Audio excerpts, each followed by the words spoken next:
Alexandre. Ça dit quoi? Ça dit qu'on était en train de parler de la rentrée, de qu'est-ce qu'on va faire là. Oula, c'est en 4K là.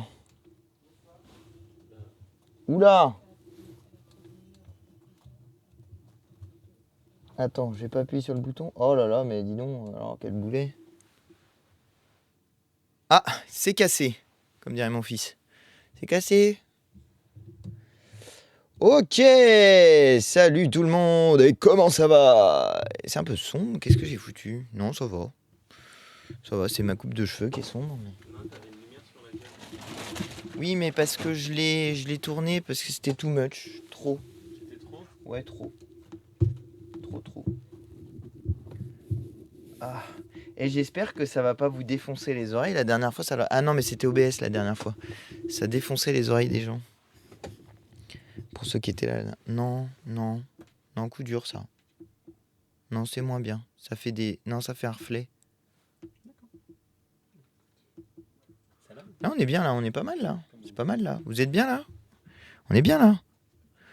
On est bien, on est au grand air, on pourrait en profiter, on pourrait respirer. Ben non, faut qu'il lise. Est-ce que vous avez la rêve de ça? Parce que celle-là, elle est pas... Celle-là, elle est ancienne. Hein. On est là, on est bien, on est au grand air. On pourrait en profiter, on pourrait respirer. Et ben non, faut qu'il lise. Qu'est-ce que tu lis en plus? Ursenard, c'est pas lui qui a eu des affaires de noces là? Les des chiens, je vois que il y a des références. Les des chiens, c'est vraiment... c'est vieux. Hein. Moi aussi, je suis vieux. Comment allez-vous, les jeunes? Enfin, les jeunes, d'ailleurs, j'en sais rien. Je sais pas, vous êtes vieux, ça se trouve. Plus vieux que moi. C'est qui a taillé Canal avant Bolloré, c'est vrai. J'ai que les salcones en ce moment. Ah oui, c'est vrai. C'est vrai, j'ai vu ça, Brigitte Macron là, qui traite les gens de salcones. C'est quand même incroyable. T'es pas vieux, on a le même âge. Oui, bah c'est une manière de faire. Oh, mais j'aurais dû mettre... Mais je suis con, j'aurais dû mettre Mélenchon dans le titre. Je vais mettre Mélenchon. Attendez, on va quand même parler de la commission d'enquête.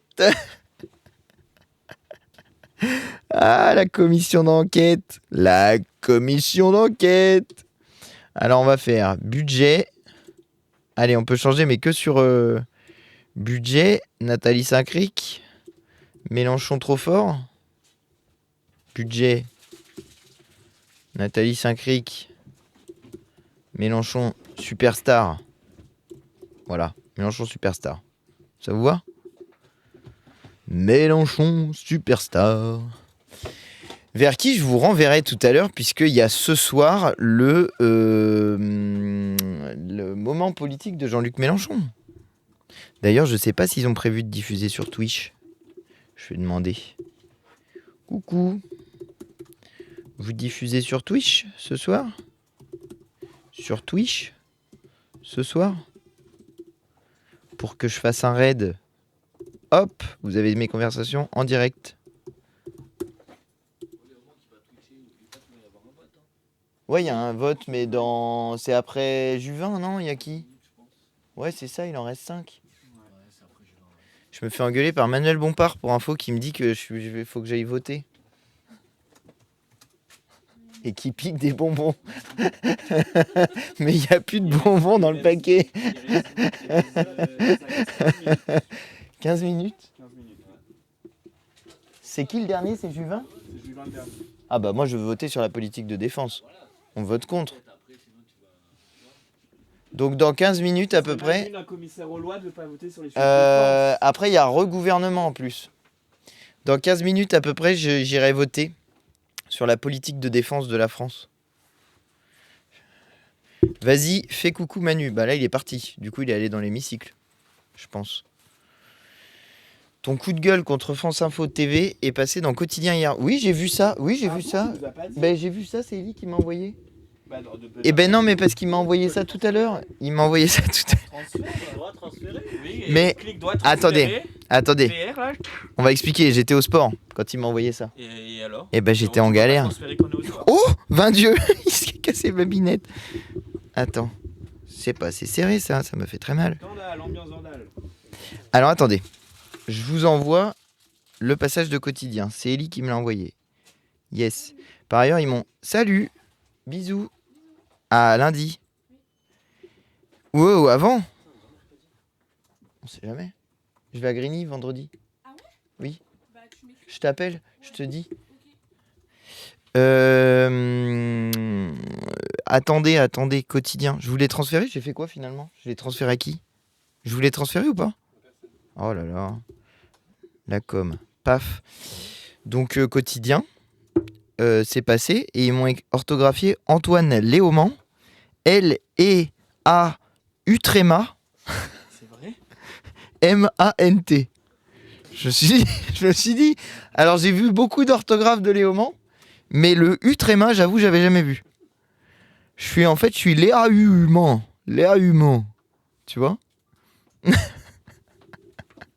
Voilà, le coup de gueule contre France Info était bien, même si c'est dommage, car cette présentatrice n'est pas la pire. Oui, bah... tant pis. Bastien Lachaud, oui, c'est vrai. T'as une déclaration importante à faire? Pourquoi t'es en direct? Oui. Alors non. Bon, Bastien Lachaud veut pas venir non plus. Franchement, tout le monde me snob sur le live aujourd'hui. Je suis choqué. Choqué et déçu. Me voilà haïtien. Pourquoi haïtien? À cause du tréma? Ils veulent pas te voler la lumière. Non, je pense que c'est qu'ils veulent aller en hémicycle parce qu'ils ont les... Ouais, il y a le vote, donc ça les stresse, tu vois. Mettons, tu vas vers le vote. Il y a un bouchon dans l'escalier. Qui c'est? C'est vrai, Léaumont, ça fait créole du Pacifique? C'est marrant, je savais pas. Moi, je trouve que ça fait plutôt germain. Tu seras là 10h30, tu penses? Super. Ah, attendez, j'ai pas mis les commentaires TikTok. Généralement, TikTok, c'est ça qui est marrant, c'est que généralement, il y a des gens qui disent oui, gna, gna, gna, gna. Il y a des gens qui rouspètent sur TikTok. J'aime bien mettre les gens qui rouspètent, ça me fait rigoler de répondre aux gens qui rouspètent. Enfin, peut-être pas, d'ailleurs, vous rouspétez peut-être pas sur TikTok. Non, moi, il y a un truc que je comprends pas sur TikTok, c'est que les commentaires s'affichent vraiment en... Ah bah tiens, tu vois, vous lisez pas les commentaires, dommage, juste au moment où j'arrive. Les commentaires s'affichent en boucle. Alors, je sais pas si c'est que les gens ils font des copier-coller ou si c'est un bug, mais vote dans un peu plus de 10 minutes en hémicycle. Ok. J'aime bien les trolls de TikTok, c'est des spammers. Ça devrait être interdit le spam. Non pas Léaumont, mais Léaumont. C'est marocain. Moi je m'appelle Catoire. Je suis en train de regarder vos commentaires. Magnifique coup de gueule sur France Info. Merci beaucoup. Ça fait plaisir. Il le partage où? Le passage de quotidien, Antoine. Les gens, du coup, ils écrivent mon nom n'importe comment, genre Antoine, A-N-T-W-A-N. On dirait que je suis un padawan, tu vois. T'es belge et italien, pas français de souche. C'est tout à fait vrai. Le spamming, c'est comme le bourrage des urnes. C'est tout à fait vrai aussi. Moi, j'ai une question. Comment peut-on agir pour les propos de Nathalie Saint-Cric? C'est insupportable. C'est inacceptable, pardon, me demande Taifi du Sud. Eh bien, vous pouvez saisir l'Arcom. Moi, je vous invite vraiment à faire ça. Vous pouvez faire plusieurs trucs en vrai. Moi, je vous invite à faire un signalement à l'Arcom. Parce que normalement, l'Arcom, c'est le régulateur de l'audiovisuel. Donc, vous faites des signalements Arcom. 2, vous écrivez votre indignation à la chaîne, à la direction de France Télévisions. Comment faire le signalement? Bah, vous tapez Arcom dans un moteur de recherche. Donc, je vais voir si je suis capable de vous faire ça en direct. Personnellement, j'ai jamais fait. Moi, je fais des signalements Pharos le plus souvent. Alors, attendez, parce que là, vous avez genre normalement un navigateur, mais le navigateur est pas là. C'est vraiment un running gag, ce truc. C'est incroyable, quoi. Arcom. Hop là, Arcom. Toc, Arcom l'accueil. Tiens, ça se trouve même. Alertez-nous. Et si je clique direct sur Alertez-nous? Hop. Et ben voilà. Oh mince, j'ai oublié d'appeler, putain. J'ai plus internet chez moi depuis... Non mais je devais appeler le technicien d'internet. J'ai plus internet chez moi depuis trop longtemps. Là c'est Eric qui parle, c'est ça? Ok, il en reste plus que 2. Donc vous allez là sur Arcom et puis vous pouvez faire j'alerte l'Arcom sur un programme, alerter l'Arcom, voilà, c'est tout simple. Par contre j'ai perdu le hop, le logiciel. Donc voilà, vous vous rendez sur le truc de l'Arcom et puis c'est bon, vous pouvez faire le signalement. Et ensuite, eh bien, vous pouvez aussi écrire à la direction de France Télévisions. Et moi, je vous conseille d'écrire à la Société des journalistes de France Télévisions. Pourquoi je vous conseille ça? Parce que je pense que quand il y a une situation comme ça, bon, le régulateur, punir Nathalie Saint-Cric, c'est compliqué pour lui. La direction, punir Nathalie Saint-Cric, c'est compliqué pour eux parce que vous voyez, c'est un peu une vache sacrée, Nathalie Saint-Cric, on peut pas y toucher. C'est comme comme les éléphants au PS, vous voyez, bah il y en a, on peut rien leur dire. Et ben Nathalie Saint-Cric fait partie de cette catégorie-là. Donc moi je pense que la catégorie des gens qui peuvent obtenir une réaction, en tout cas qui peuvent dire leur indignation, c'est la Société des journalistes de France Télévisions. Peut-être que je me trompe, mais je miserai là-dessus et je vais vous dire pourquoi. C'est parce que dans je sais pas, dans les quelques mois qui ont précédé là, j'ai vu que quand il y avait eu des trucs vraiment problématiques qui s'étaient produits sur certaines chaînes, notamment par exemple des gens qui parlaient d'une manière très problématique du génocide à Gaza, ou qui sur certains sujets avaient eu des propos qui n'étaient pas acceptables, bah, c'est les sociétés des journalistes qui ont obtenu qu'il y ait des réactions. Et moi je trouve que c'est peut-être pas mal de faire comme ça. Voilà. C'est quoi mon film de science-fiction préféré? C'est Star Wars, mais c'est pas un film, c'est une série je pense, hein, j'aurais du mal. J'aime beaucoup Matrix aussi, mais j'aurais du mal à choisir en vrai. J'aime bien H2G2, le guide du voyageur galactique aussi. J'y vais après quand c'est Eric, hein. Quand Eric il a fini, je cours. Après Juvin, il y a le gouvernement qui parle. Ouais, mais on sait pas combien de temps ils vont parler, non? Tout à fait. Ils vont répondre peut-être longtemps. Ah bah Maxime, il a envoyé le quotidien. Quotidien, ils en ont fait un TikTok. Matrix, c'est tellement bien. Quotidien, Va ils ont fait voter. un TikTok qui a beaucoup de vues. Hein? Quotidien, ils en ont fait un TikTok qui a 200 000 vues. 200 000? Ouais. Ah, c'est bien. Ouais. Dis donc, ça a tourné ce truc finalement. Bah, c'est là où ils m'ont appelé Léo Mans avec un Utrema. Dis donc, Quotidien, si vous regardez ma chaîne Twitch, il faudrait corriger mon nom sur TikTok. Le CM. Dis donc, le CM. Hein? Mais comment on peut faire une faute comme ça? Je pense que c'est une erreur de frappe. Ah, je sais pas, mais c'est chaud, tu vois. Faut le vouloir hein, pour mettre un tréma. Enfin, ça dépend qu'est-ce qu'il a comme ordinateur ou comme téléphone, mais moi, le tréma, il est vraiment sur le côté. Hein. En plus, faut faire mage. Il faut se lever le matin hein, pour faire un U-tréma. Bah, tu vois, genre, tu te lèves, t'es là, genre, putain, comment on fait un U-tréma? J'ai jamais fait ça de toute ma vie, quoi. Allez, hop, là, c'est parti. Alors que les Norvégiens, ils ont l'habitude. Ah oui, il y a des gens qui y arrivent beaucoup mieux que d'autres. Tu es excité, Antoine, quand même, insulter des journalistes sur le service public, il s'agirait de se calmer, MDR. Bah franchement, ils étaient agaçants. D'ailleurs, j'ai même pas revisionné la séquence, on l'a téléchargé avec. Tiens, on pourrait faire ça tout à l'heure. On pourrait regarder. Oh bah non, on va pas passer des propos qui sont des propos désagréables. Mais ouais, non, c'était désagréable.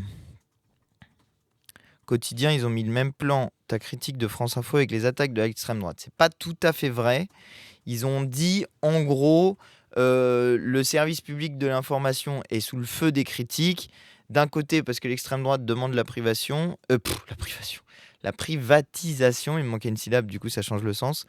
Et de l'autre côté, ils ont mis un certain nombre de critiques qui étaient portées, notamment sur des propos qui sont des propos racistes, mais essentiellement islamophobes. Perso, je comprends la perte de patience, donc je vous soutiens. Non, mais d'autant que moi, j'étais censé intervenir à 18h10. C'était ça notre rendez-vous qu'on avait. Donc à 18h05, je devais mettre l'oreillette et puis être prêt pour une intervention à 18h10. Boum, j'y vais, youpi youpi. Et en fait, ils me font passer à 18h30.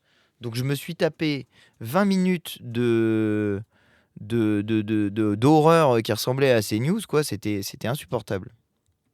C'est pas une perte de patience, c'est juste une stricte vérité. Merci madame. sur TikTok. Alors, je vais faire un truc. Ça va peut-être couper. Attends. Ah non, voilà, ça coupe pas. Comme ça, quand je vais partir voter, hop, je vous mets je suis parti voter. Et voilà. Et ben voilà. D'ailleurs, j'y vais parce que c'est Juvin qui parle, donc j'y vais. Et je cours. À toutes. Donc je parle, du coup, c'est ça? Si tu veux. Si t'es chaud. J'ai pas pris mon téléphone. Mais t'as le time, hein. Juvin il parle 5 minutes et ensuite il y a le gouvernement qui parle. Bah, Avant, tu peux y aller en marchant. Ah, j'y vais en marchant alors. Le problème, c'est que j'étais en train de travailler, quoi. Non pas que parler sur Twitch, ça ne soit pas travailler, mais du coup, j'étais en train de faire des trucs et je ne suis plus en train de les faire, du coup. Comment vous allez? Oh, c'est blanc comme lumière. Et genre, je suis pas plus grand qu'Antoine, donc pourquoi je suis autant comme ça?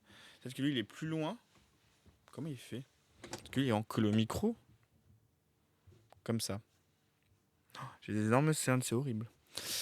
Tu fais quoi de beau comme truc du coup, Mathis? Là, j'organise le Tour de France de la sécurité. Antoine, il fait plein de réunions publiques et de déplacements dans toute la France sur la sécurité. Vous en avez déjà parlé plusieurs fois, je pense. Et du coup, ça s'organise. Et évidemment, c'est pas lui, mais c'est nous qui organisons ça. Donc, on va aller dans plein de villes de France et de Navarre, même si on va pas aller à Navarre. Et donc voilà. Là, la semaine dernière, il était à Nancy. Il y a 15 jours, il était à Perpignan.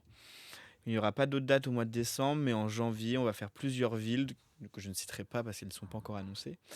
Mais on va faire une ville dans l'ouest, on va faire une ville dans le nord, on va faire une ville dans le sud. On va faire au moins une ou deux villes en Île-de-France. Donc voilà. Je vous ai un peu teasé. C'est qui en première partie? C'est pas un concert. Non, soit on le fait avec les insoumis localement. Enfin, ça dépend comment ça s'organise, quoi.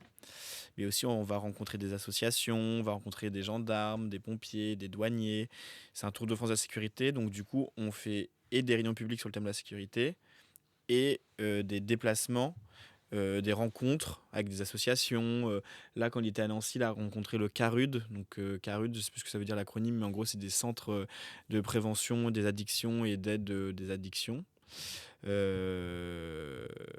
a rencontré un collectif de lutte contre la vidéosurveillance.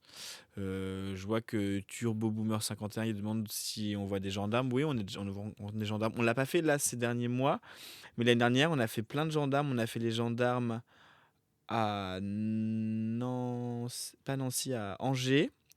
On a fait les gendarmes à Perpignan, je crois. Oui, on a fait les gendarmes à Perpignan. On a fait les douaniers à Caen, on a fait les douaniers au Havre, on a fait les douaniers à Brest. On a fait les douaniers à Orly, à l'aéroport. Bonne soirée. On a fait les douaniers, je sais plus où. On a fait les gendarmes en Essonne, évidemment, mais Antoine est député de l'Essonne, donc c'est plus simple, évidemment. Et nous, on n'a pas fait les gendarmes à Saint-Tropez. Les gens s'activent dans le couloir parce qu'ils vont dans l'hémicycle comme Antoine. C'était Thomas Porte. Vous avez fait les douaniers, Sandrine? Je m'enfuis. J'ai pas la ref. Bon, c'est quoi vos questions? Que vous avez de beau à raconter, à dire, tout ça?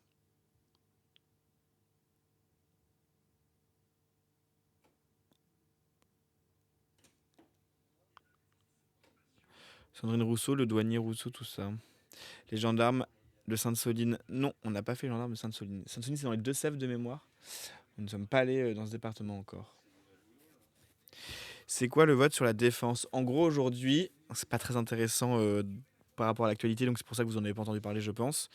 Il y a de temps en temps ce qu'on appelle des débats 50-1, qui est du coup un article de la Constitution, l'article 50-1, qui permet d'avoir un débat à l'Assemblée nationale sur proposition du Premier ministre, avec ou pas un vote à la fin du débat. Donc c'est pas un vrai débat en réalité, c'est le Premier ministre qui fait une déclaration, tous les groupes qui ont 5 minutes pour commenter la déclaration et dire ce qu'ils pensent du sujet, ensuite le gouvernement qui répond, et ensuite, si le Premier ministre le demande ou pas, un vote pour dire si on est d'accord ou pas sur tout ce qui a été dit sur les propositions du gouvernement, quoi.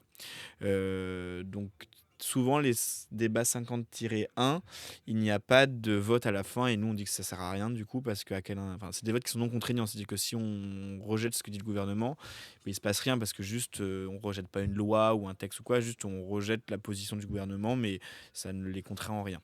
Donc c'est plus un peu des moments parlementaires pour faire le point sur un sujet qui en gros dépasse euh, une actualité qui demande à ce qu'on en discute. Donc là, par exemple, cette semaine, il y a un débat 50-1 sur la défense nationale. Donc, pour demander ce qu'on en pense de tout ça, quoi. Qu'on s'exprime, que la représentation nationale donne son avis sur ce sujet-là dans le contexte actuel avec Macron qui propose de faire des services militaires volontaires, avec le chef d'état-major des armées qui a fait déclaration sur il faut envoyer nos enfants mourir à la guerre, tout ça. Donc ça permet de faire un point sur ce sujet-là et qu'on chacun puisse s'exprimer, quoi. Voilà. Là, il y en a un autre la semaine prochaine. Il y en a deux d'affilée. Là, il n'y en a pas souvent, là, il y en a deux d'affilée. Et le prochain, il est sur le narcotrafic, je crois, je sais plus, j'ai oublié. Donc là, par exemple, il y a, comment il s'appelle, Le Cornu qui a fait le discours pour démarrer le débat. Ensuite, chaque groupe avait 5 minutes de mémoire, ou 10 minutes, j'ai oublié, 5 minutes. Et ensuite, là, il y a le gouvernement qui reprend la parole. Donc là, c'est Vautrin, la ministre des Armées, qui prend la parole pour répondre à ce qu'ont dit les députés. Et ensuite, il y a le vote. Voilà. Donc, il n'y a pas un grand enjeu parce que, comme je disais, c'est pas contraignant le vote. Donc, du coup, ça changera pas ce que va faire le gouvernement, quoi. Juste ça permet de s'exprimer, donner un avis, tout ça, quoi. Voilà, j'étais un peu long, je suis désolé, mais au moins vous avez toutes les infos. Dites sur quoi vous voulez qu'on parle, même si ma phrase n'est pas française. Bonsoir. Bonsoir n'est pas une question, mais bonsoir quand même.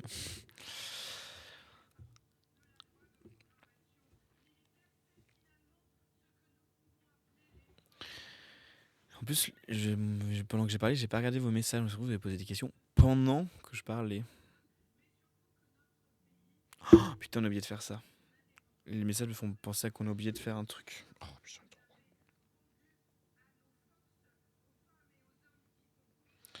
J'envoie un message à Antoine pour pas oublier.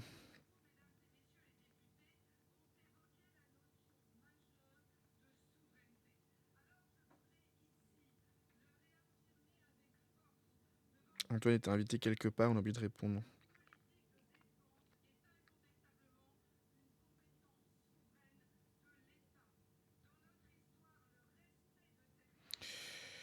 Oui, excusez-moi, du coup j'écris mon message. Hein. Voilà.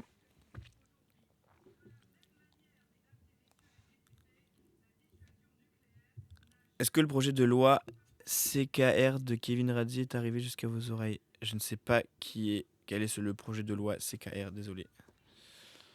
Boss Lady, oui. T'es de gauche ou de droite? C'est pas moi qui ai la question, visiblement.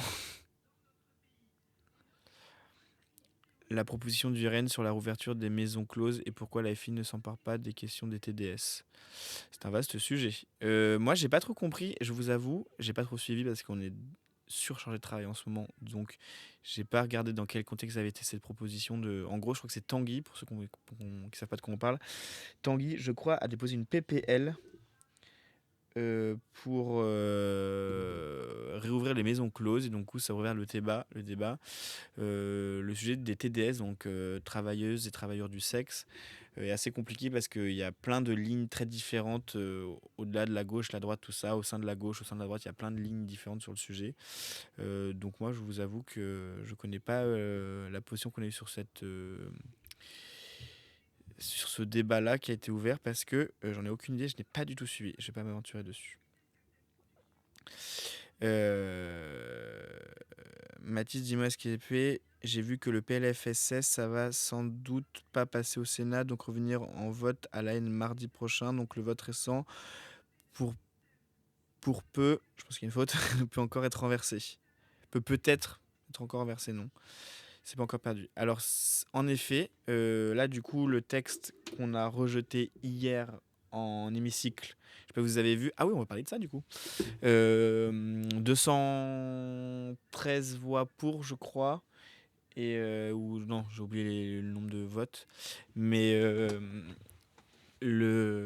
excusez-moi, je suis extrêmement fatigué. En gros, il y a eu un vote pour le PLFSS, donc le projet de loi de finances de la sécurité sociale. On n'a pas rejeté le PLFSS, ça s'est joué à 13 voix. Nous, on est très en colère parce que le PS a voté pour, alors qu'il fallait voter contre. Et les écolos, la plupart, se sont abstenus. Et donc, il y a eu on vient de donner le score. 247 pour, 234 contre, donc 13 voix d'écart. Et les voix des écolos qui se sont abstenus, s'ils avaient voté contre, ça aurait suffi à rejeter le PLFSS. Vu que le PLFSS a été adopté, du coup, il continue le chemin parlementaire. Donc là, maintenant, il est parti au Sénat. Le Sénat, du coup, est pas du tout d'accord avec la version de l'Assemblée et donc, du coup, va le rejeter. Et sauf qu'ils ont décidé de le rejeter rapidement. Enfin, j'ai pas trop compris la démarche qu'ils avaient prise, mais en fait, il va être rejeté très rapidement par le Sénat. Donc, du coup, il va revenir très rapidement à l'Assemblée. Après, vraisemblablement la semaine prochaine, vu que la semaine prochaine, c'est la dernière semaine de débat avant les vacances de Noël. Et donc, en effet, il va y avoir un dernier vote parce qu'on dit que c'est l'Assemblée qui a le dernier mot. Euh, euh, donc, du coup, vu que c'est l'Assemblée qui a le dernier mot, elle peut, du coup, enfin, celle qui choisit à la fin, quoi. Voilà. Donc, en effet, il peut encore avoir des changements, mais a priori, il n'y en aura pas, quoi. Le vote important, c'était celui d'hier, quoi. Mais malheureusement, c'est passé. Et c'est du coup un texte où il y a 4 milliards de coupes dans les services d'hôpitaux, dans les mutuelles, les tarifs vont augmenter. Il y a plein de sujets comme ça où ce PLFSS ont été contre. C'est vrai pour aussi les congés maladie. Enfin, il y a plein de trucs qui vont s'empirer. Donc 4 milliards de coupes dans le système de santé, dans les hôpitaux, bah, évidemment, nous, la France Insoumise, on est contre. Certes, c'est moins de coupes que ce qui était prévu au début, mais en fait, on est quand même contre. Que ça soit moins 10 euros ou moins 9 euros, bah oui, on reste contre. Donc du coup, on s'est opposé à ce texte-là. Toute la France Insoumise, les 71 députés ont tous voté contre. Donc on a eu une belle présence. Donc voilà. J'y pense pendant que j'y suis, je viens de vous faire passer un message. Si vous êtes dans le 9-4, donc je crois que c'est à Créteil, non, c'est à Choisy-le-Roi. Il y a une réunion publique ce soir avec Clémence Guettet et l'Institut La Boétie. Donc n'hésitez pas à y aller à Choisy-le-Roi ce soir. Vous trouverez toutes les infos sur les réseaux sociaux de l'ILB ou de Clémence Guettet. Il faut une présentation du livre Communalisme insoumis. Donc n'hésitez pas à y aller. Voilà.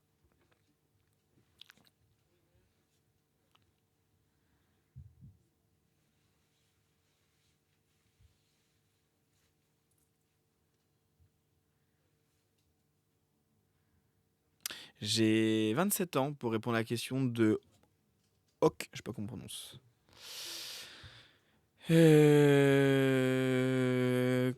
Concrètement, j'ai retenu augmentation des franchises. C'est quoi les autres PB du PLFSS demande Rob? Et bah attends, j'ai vu un message passer où il y avait un petit résumé. Je vais te retrouver ça.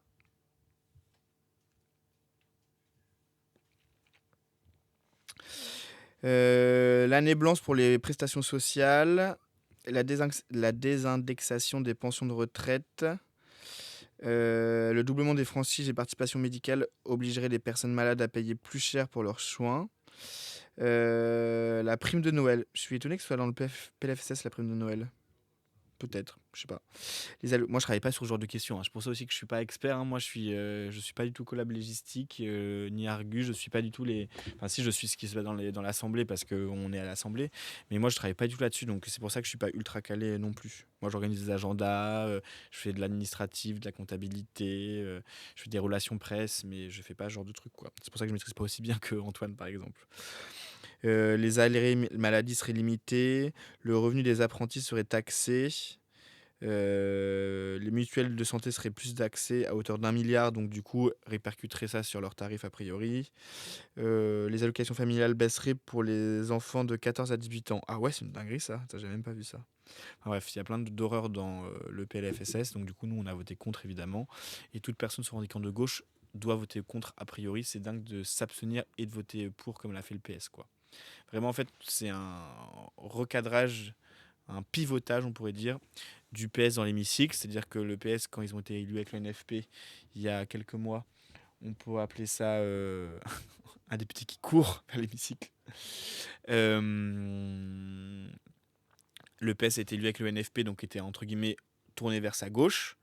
Et là, en fait, ils ont fait le choix avec tout ce budget, le PLF et le PLFSS, de repivoter vers leur droite et du coup de faire alliance avec les macronistes. Parce que là, si le texte passe, c'est parce que les macronistes, c'est parce que les socialistes ont voté pour et parce que les écolos se sont abstenus, quoi. Donc c'est vraiment sordide, on n'est vraiment pas content.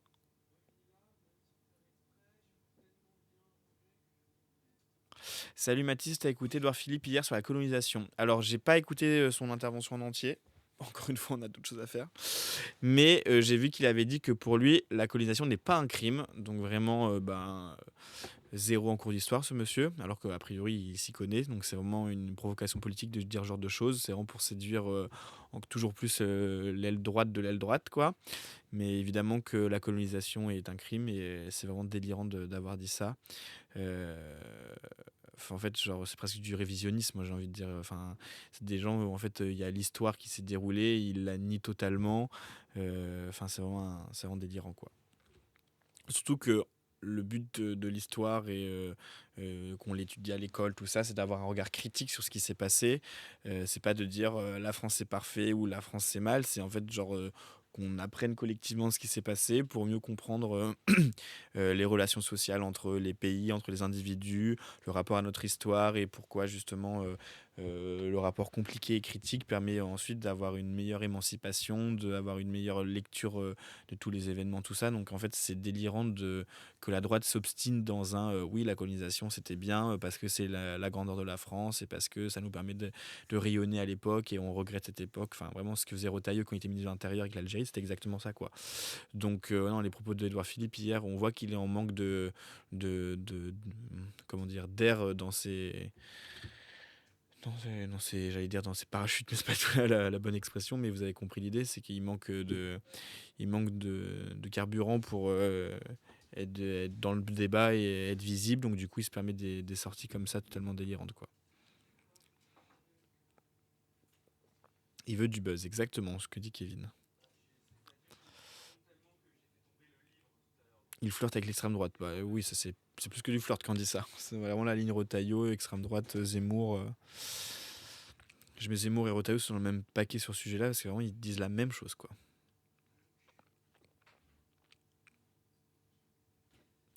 Les œufs, je spam, mais pourquoi Cognac mène une campagne anti-LFI? Disons que c'est pas particulier en ce moment, c'est un truc qui est vrai depuis très longtemps, depuis que Jean-Luc Mélenchon est candidat, j'ai envie de dire. Et c'est aussi un peu le système qui se défend, c'est-à-dire que quotidien, c'est un truc très centre-ville, CSP+, on aime bien la modération comme Glucksmann et tout ça. Donc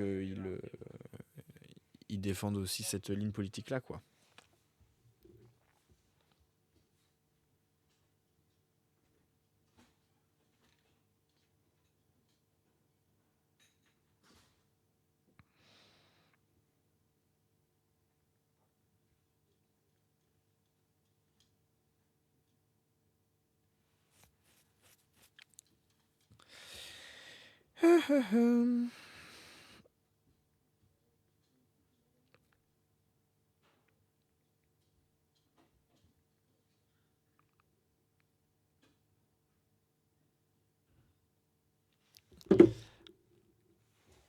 Qu'est-ce qu'on peut dire d'autre sinon? Est-ce que tu considères que t'es l'aile gauche de l'AFI? Je me suis jamais posé la question, j'avoue, comme ça. Non, y a des gens pour rire qui disent qu'Antoine Léaumont, c'est l'aile droite parce qu'il est en costume cravate tout le temps. Mais au-delà de ça, sur plein de sujets, il est très de gauche. Et en commission des lois, les débats sont toujours un peu particuliers parce que on parle des sujets régaliens, on parle des sujets du sujet carcéral. Enfin, donc du coup, en fait, il y a plein de débats qui existent entre les députés pour savoir ce qu'on vote sur chaque texte, tout ça machin. Et il n'y a pas de aile droite ou aile gauche en réalité, ça dépend des sujets, des positions de chacun, mais De toute façon, c'est l'avenir en commun qui structure tout ce qu'on dit. Et en fait, on défend ce qui est écrit dans l'avenir en commun. Et quand l'avenir en commun n'a pas dit de choses sur un sujet, parce que c'est aussi ça l'Assemblée, il y a plein de sujets où en fait on n'a pas dit de choses dans notre programme parce que c'est des nouveaux sujets qui se rajoutent et qui se rajoutent. Donc du coup, les députés réfléchissent et trouvent une position cohérente par rapport au reste du programme, quoi. Donc voilà.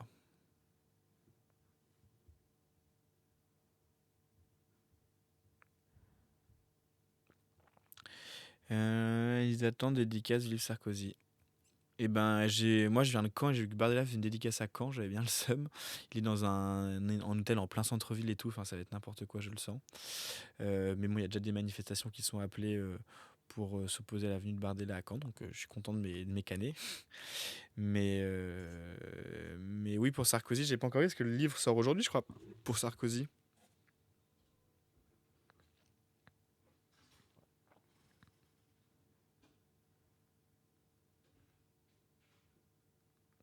Je suis désolé, je réponds à mes messages en même temps, mais j'organise ma soirée.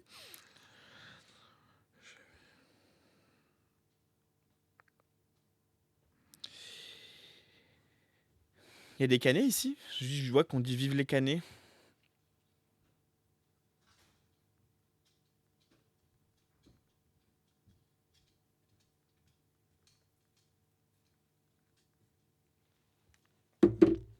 Oui, oui. 2 canets, c'est pas mal. T'as déjà vu le fils d'Antoine? Évidemment que j'ai déjà vu le fils d'Antoine. Heureusement.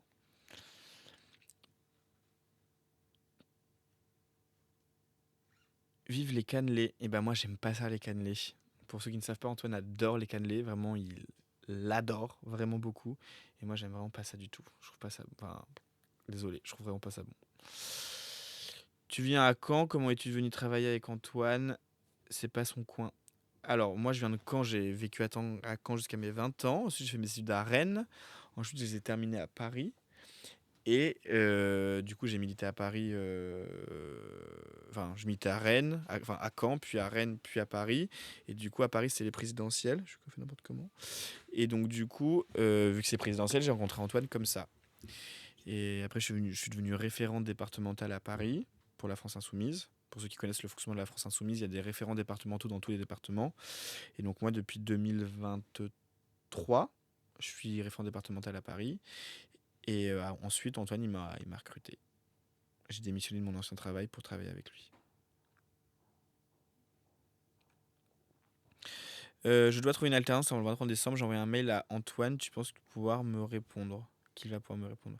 Alors nous, on prend pas d'alternance à l'Assemblée, dans l'équipe d'Antoine en tout cas. Les députés qui prennent des alternances sont rares en réalité, même si ça existe. Il y en a qui le font, ils ont le droit.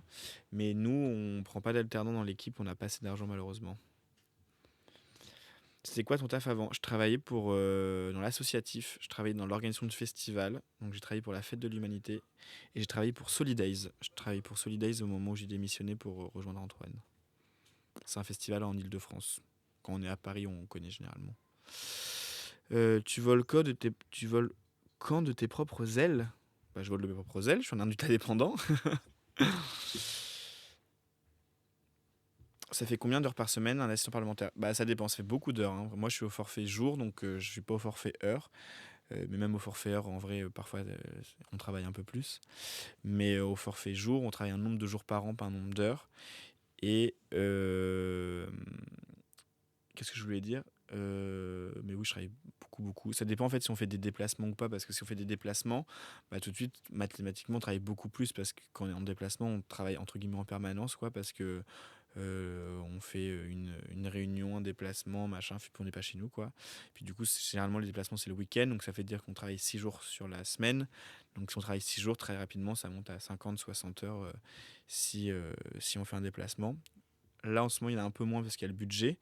Mais là, comme je vous le disais, le Tour de France à la sécurité va reprendre de plus belle. Et donc, du coup, là, en janvier, il y a plein de semaines où on va travailler beaucoup, quoi. Mais bon, c'est quand même super intéressant parce qu'on se déplace, on rencontre des gens, des associations, comme je vous disais, donc c'est cool, quoi. C'est qui te paye? C'est l'Assemblée nationale qui donne de l'argent à Antoine Léaumont en tant que député employeur, on appelle ça, c'est un statut de député employeur. Et Ah, on m'appelle, je vais pas pouvoir répondre, merde. C'est un journaliste qui m'appelle.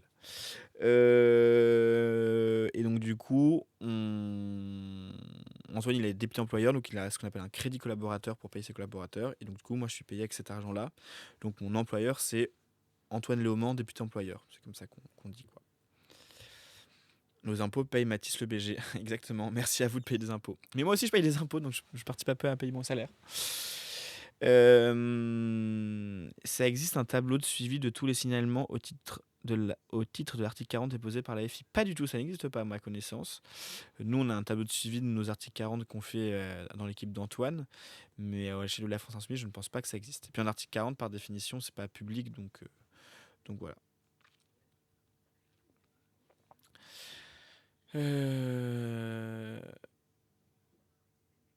Faut s'armer d'arguments si tu veux convaincre. Ah oui, ça c'est un débat entre vous, excuse-moi. C'est quoi un référent départemental et comment on le devient? Alors, un référent départemental à la France Insoumise, l'organisation de la France Insoumise, c'est d'abord le groupe d'action, le GA, on appelle ça, qui est la cellule. Attends, je sais pas, la mise au point se fait pas sur moi. Qui est la cellule de base de la France Insoumise de. Ah, le vote va bientôt avoir lieu. Le gouvernement a fini de parler. Le. Qu'est-ce que je voulais dire? Oui, le groupe d'action, c'est la cellule de base de la France Insoumise, donc c'est à cette échelle-là que s'organise l'action militante. Un groupe militant, c'est à partir de 4-5 militants normalement, et ça peut monter jusqu'à une vingtaine. Dans chaque groupe d'action, il y a un binôme paritaire, parce qu'à la France Insoumise, toutes les tâches se font par binôme paritaire. Donc voilà. Et ensuite, dans chaque département, il y a du coup plein de groupes d'action. Donc un groupe d'action, ça peut être à l'échelle d'un village, d'un quartier, d'une petite ville. Nous, par exemple, dans le 19e arrondissement de Paris, on a 8 groupes d'action, je crois, un truc comme ça. Et en fait, dans la plupart des villes, les villes moyennes, entre 10 et 30 000 habitants, en fait, il y a un seul groupe d'action. Dans les villes plus grandes, parfois, du coup, il y a plusieurs groupes d'action, genre nord-sud ou selon les quartiers. Dans les très grandes villes, c'est selon les quartiers généralement. Euh, Après, nous, par exemple, à Paris, pour les petits arrondissements comme le 6e, il n'y a qu'un seul groupe d'action parce qu'il y a une sociologie moins de gauche, moins militante, donc du coup, il y a moins de gens, donc du coup, il n'y a qu'un seul groupe d'action dans l'arrondissement, par exemple, dans le 6e. Pareil, dans le 5e, il y a un groupe d'action jeune et un groupe d'action du 5e, donc il n'y a que 2 groupes d'action dans le 5e. Voilà, et donc dans chaque département, tous les groupes d'action sont représentés au sein de ce qu'on appelle la boucle départementale. Et du coup, dans cette boucle départementale, siège, pas le bon terme, mais sont représentés, peuvent venir tous les co-animateurs de GA du département. Donc, selon les départements, ça représente quelques dizaines de camarades et parfois ça monte à plus d'une centaine, comme à Paris. Parce que par exemple, si tu dis n'importe quoi, on va dire la Manche, je sais pas combien, il y a genre 15 groupes d'action. Bah, s'il y a 15 groupes d'action dans la Manche, et bah, du coup, c'est-à-dire qu'il y a 30 personnes dans la boucle départementale. Et au sein de ces 30 personnes-là, au consensus, sont nommées 10 personnes qui sont référentes départementales, on appelle ça. Donc en gros, il y a 5 tâches. Et sur chaque tâche, il y a un binôme paritaire. Comme je vous l'expliquais, il y a toujours un binôme paritaire. Donc du coup, les 5 tâches, c'est les mêmes dans tous les départements. Un binôme pour les relations unitaires avec les autres partis politiques, un binôme de suivi des luttes, un binôme de communication, un binôme de caisse départementale qui gère l'argent, et un binôme de gestion du matériel. Voilà. Et donc du coup, ça fait 5 fois 2, donc ça fait 10 référents départementaux. Et les référents départementaux se coordonnent au niveau national, c'est-à-dire que tous les référents caisses départementaux de France, on a une boucle ensemble pour faire des formations, s'organiser, répondre à nos questions, tout ça. Pareil pour la com, où en gros les équipes com du national, ils ont une boucle avec eux pour relayer les informations, les communiquer s'il y a besoin que ce soit relayé localement, tout ça. Pareil pour le matériel, il y a des réunions régulières avec l'équipe matérielle nationale qui leur dit là on va avoir un nouveau tract, on va envoyer des palettes, comment on s'organise, vous pouvez faire ça, genre de choses quoi. Ainsi de suite. Et donc du coup, c'est-à-dire qu'il y a 10 référents départementaux par département. Donc moi, je suis un des 10 référents départementaux pour Paris. Voilà, vous savez tout.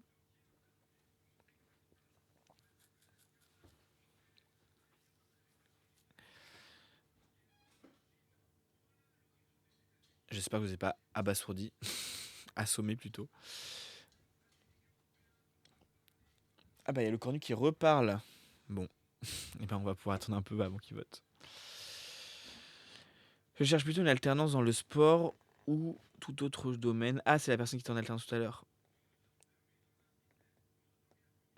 Alors nous, malheureusement, on peut pas du tout aider sur ce genre de questions parce que euh, on travaille à l'Assemblée sur l'écriture de la loi, donc on est moins, on peut pas, on n'est pas en lien avec les structures qui font ça. On a souvent des gens qui sont en alternance qui cherchent des relais ou quoi, mais malheureusement, on- si des gens viennent nous voir, on pourrait aider, mais en fait, nous, on n'est pas du tout identifié comme un relais là-dessus, donc du coup, malheureusement, on n'est pas trop là-dessus, malheureusement. Mais là, depuis 1 an et demi, je dirais, le nombre de gens qui cherchent des alternances qui ne trouvent pas a explosé. C'est de plus en plus dur de trouver des alternances parce que le gouvernement a réduit les aides pour les entreprises ou les structures qui prennent des alternants.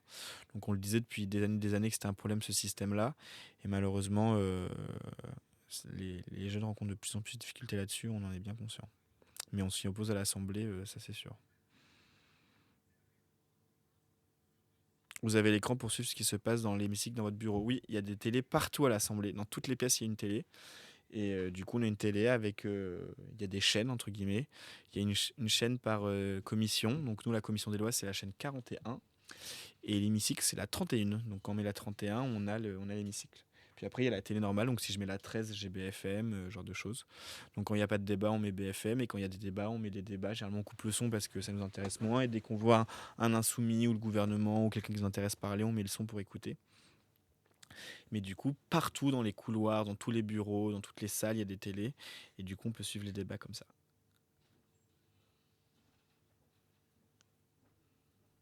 Ils votent quoi là? C'est un débat 50-1 de la Constitution, comme je disais tout à l'heure. Donc c'est un débat non contraignant. Faut aller voter! J'ai une délégation de vote. Ah, il y a une délégation de vote, donc c'est bon. Il peut s'abstenir. Eh ben, bon rendez-vous à toi. Merci. Il a un rendez-vous, donc il a une délégation de vote pour pouvoir aller à son rendez-vous. En gros, sur les scrutins solennels, donc les débats 50-1, par exemple, sont des scrutins solennels, il y a le droit à des délégations de vote, c'est-à-dire que chaque député, un député, peut avoir une délégation de vote pour un député. Donc, ah, ça, ils ont voté. Et bah, 88 contre, 411 pour. Donc, ceux qui ont voté contre, c'est les insoumis et les communistes. On a largement perdu. Et du coup, quand il y a un scrutin solennel, un vote solennel, du coup, chaque député peut avoir une délégation de vote pour un autre député. Donc en fait, entre guillemets, il n'y a besoin que de la moitié des députés pour avoir tous les votes du groupe. Donc nous, on est 71 députés, donc il faut 36 députés. On organise les délégations de vote entre nous avec le secrétaire général du groupe. Et ensuite, comme ça, euh, tout le monde vote, quoi. Donc en fait, quand c'est marqué au scrutin public qu'il y a les 71 qui ont voté, en fait, vous pouvez pas savoir s'il y avait vraiment les 71. Les très gros textes, généralement, tout le monde est là. Mais si des gens ont des rendez-vous, des trucs en circonscription, enfin, plein de raisons, on organise des délégations de vote pour que ceux qui sont absents puissent voter. Ceux qui sont en arrêt de grossesse, par exemple, en ce moment, il y a 2 députés insoumises qui sont enceintes et qui ne viennent plus à l'Assemblée parce qu'elles ne peuvent pas. Et bah, du coup, elles ont des délégations de vote ouais, à chaque fois, quoi.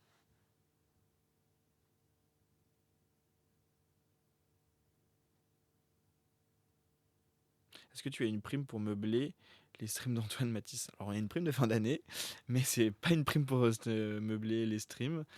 C'est une prime qui est égale dans toute l'équipe. On a tous la même prime.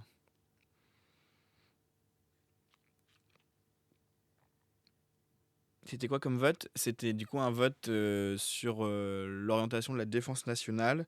Donc en gros la position de la France sur les questions de défense et militaire du moment, quoi. Mais comme je disais tout à l'heure, c'est pas un vote contraignant, donc même si on gagnait le vote, ça n'aurait pas contraint le gouvernement. Oui, il y a des 13e mois à l'Assemblée pour tous les collaborateurs. C'est une convention pas collective parce que c'est encore un autre type de négociation vu que c'est pas une convention collective, mais il y a des accords. Voilà. Pour le PLFSS, c'est jusqu'à quand le délai? C'est jusqu'à Le PLFSS, c'est 50 jours le délai, je crois, alors que le PLF, c'est 70 jours.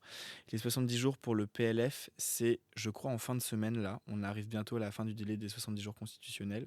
Donc à partir de ces 70 jours-là, il peut y avoir ce qu'on appelle un... Ah, j'ai encore un appel, ça ne s'arrête jamais. les ordonnances. C'est-à-dire que le budget peut être adopté par ordonnance, parce que du coup, vu que les 70 jours ont été dépassés, c'est-à-dire qu'entre guillemets, l'Assemblée a mis trop de temps à faire le budget. Donc du coup, le, le- le gouvernement a le droit de passer le budget par ordonnance. euh, ou s'il ne veut pas le faire une loi spéciale pour reporter le budget de l'année précédente. C'est ce qu'on avait fait l'année dernière. Ce qui est rarissime, mais vu qu'on n'arrive pas à se mettre d'accord en ce moment à l'Assemblée, c'est des choses qui arrivent. Est-ce que les stagiaires mangent à l'Assemblée? Évidemment. Il y a une cantine à l'Assemblée enfin, il y a plein de cantines, il y a plein de bâtiments, il y a plein d'endroits où manger à l'Assemblée. Parce qu'on est 4000 à l'Assemblée, il y a vraiment beaucoup, beaucoup de monde. Il y a plein de bâtiments, il y a une petite dizaine de bâtiments dans plein de rues différentes et tout. Donc il y a autant d'endroits pour manger en réalité. Il y a des cafettes, il y a des cantines, il y a des restaurants, enfin voilà, il y a plusieurs choses. Et donc évidemment, les stagiaires peuvent y manger. Mais après, certains endroits sont ouverts à tout le monde, mais certains endroits sont ouverts qu'aux députés. Et en plus des 4000, il y a aussi les gendarmes. Enfin voilà, nous à la cantine, il y a les gendarmes qui mangent avec nous par exemple. C'est drôle parce que du coup ils sont en gilet pare-balles et du coup ils doivent enlever leur gilet pare-balles pour manger. Du coup ils doivent les remettre. Donc déjà il y a plein de gilets pare-balles par terre. Et ils doivent les remettre à la fin du repas et donc du coup c'est la galère parce que du coup genre ça prend de la place et pour mettre ça prend du temps et tout. Mais ça c'est drôle. C'est peu commun dans une cantine on va dire.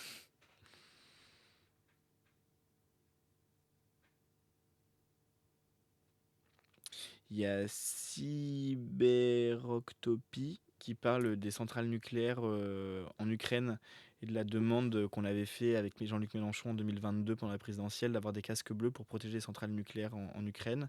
Et c'est revenu dans l'actualité récemment parce qu'il y a eu des attaques russes contre les centrales nucléaires. Ah, Antoine vient d'arriver, je viens de le voir par la fenêtre. Des centrales nucléaires russes qui ont été visées par... Non, ukrainiennes qui ont été visées par des Russes, notamment des drones, si j'ai bien compris. Il y a 17 centrales nucléaires de mémoire en Ukraine. Donc nous, ça fait 3 ans qu'on dit qu'il faut protéger ces centrales pour pas qu'il y ait d'accidents nucléaires graves.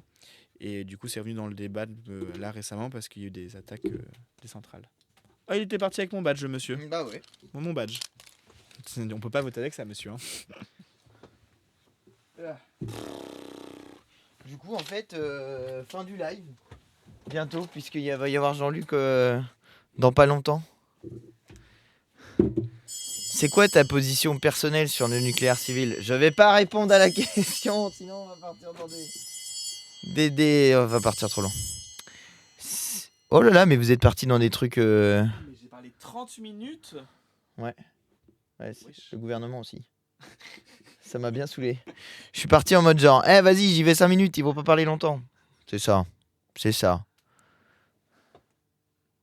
30 minutes. Je suis fatigué. Alors, vous êtes tous marxistes à la FI? Ben... Je pense, je sais pas. Peut-être que certains le sont plus que d'autres. On va dire ça comme ça. Ta position par rapport à l'abstention des... Ouais, alors on va traiter les problèmes rapidement.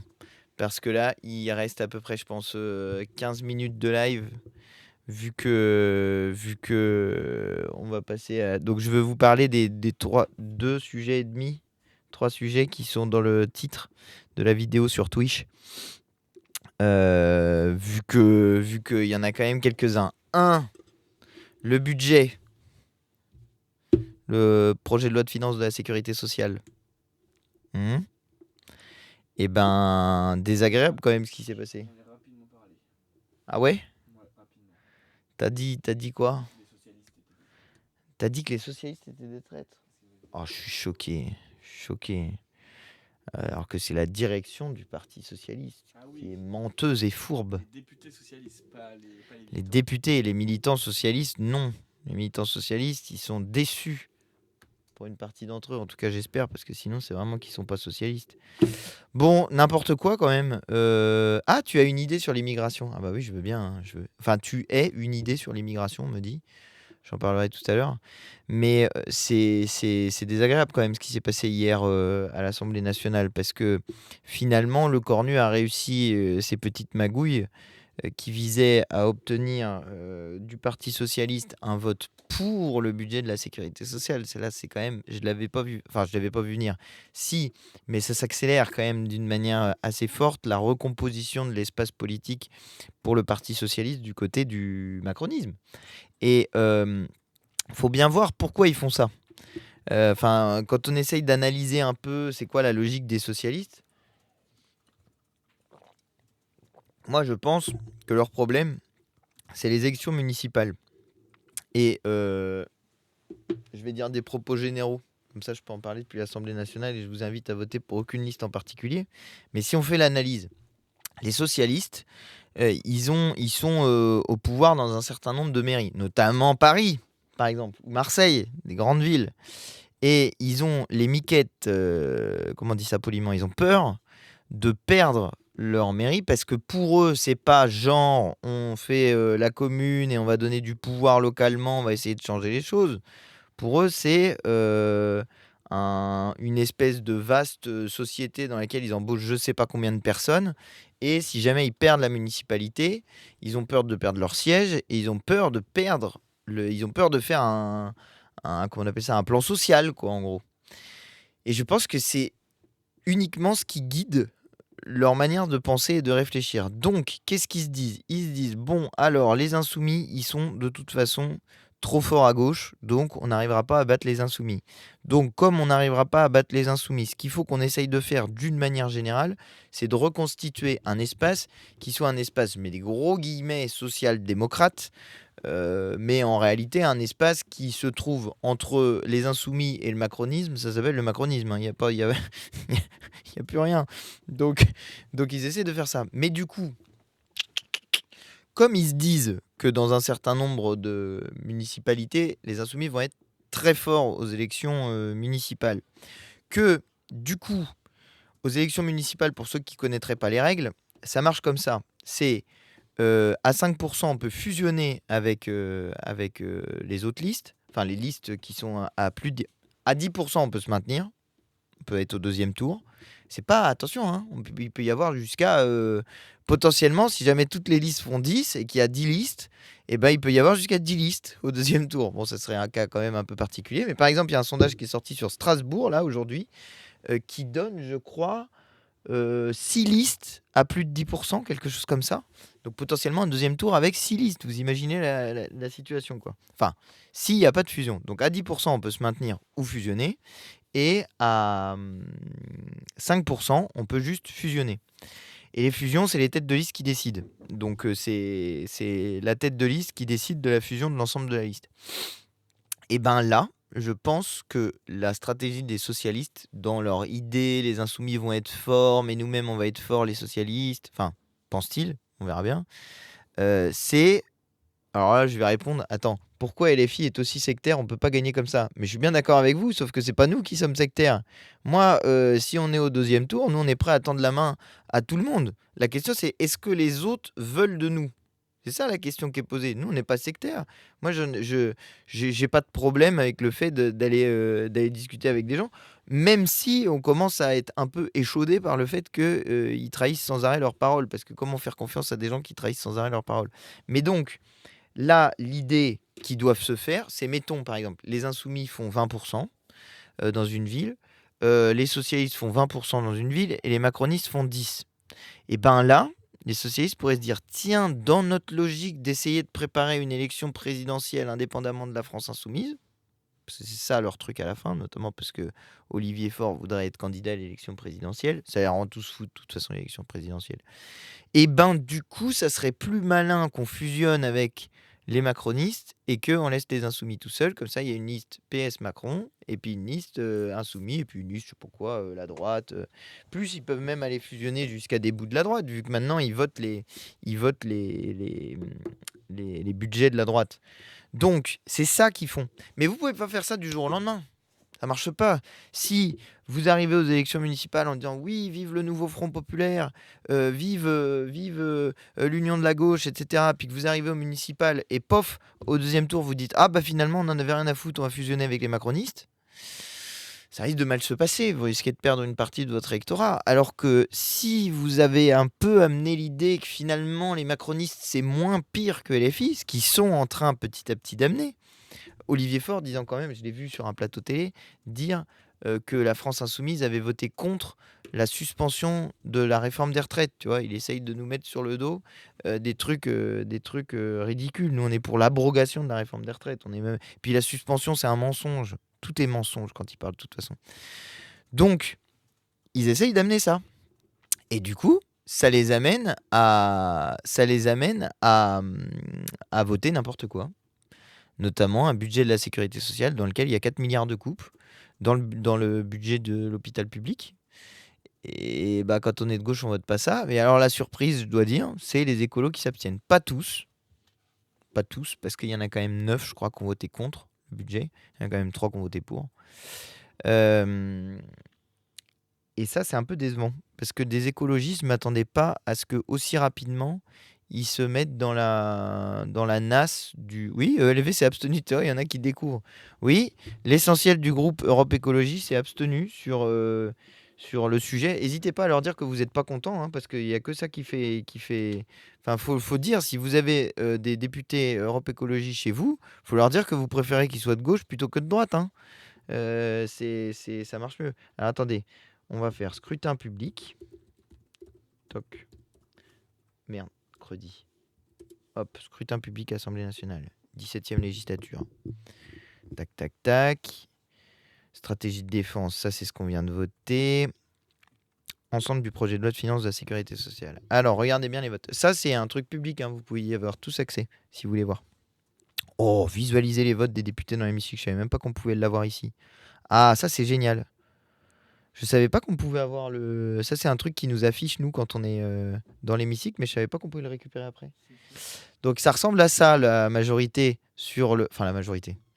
La légère majorité, parce que ça a été adopté à 247 voix pour et 234 voix contre, avec 93 abstentions. Donc, autant vous dire que si les gens qui se sont abstenus, ils avaient voté contre, ça a changé de côté.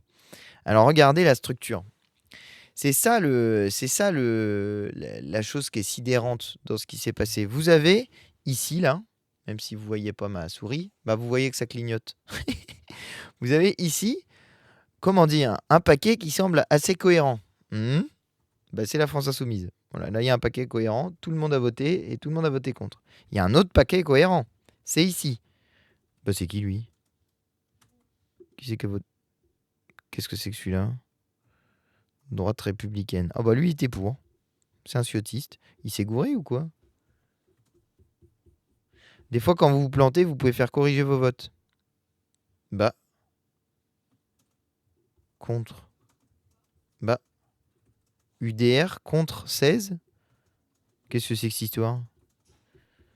16 sur 16. 84. Lionel Duparay. Fais voir ça. Duparay. Où c'est qu'il est, lui? Ah, pardon, droite républicaine. Autant pour moi. C'est le groupe... pardon, je confondais droite républicaine et UDR. En même temps, c'est pas anormal de confondre. C'est pas anormal de confondre désormais. Donc, j'en étais où? J'en étais là. Ok, donc si on revient sur l'hémicycle.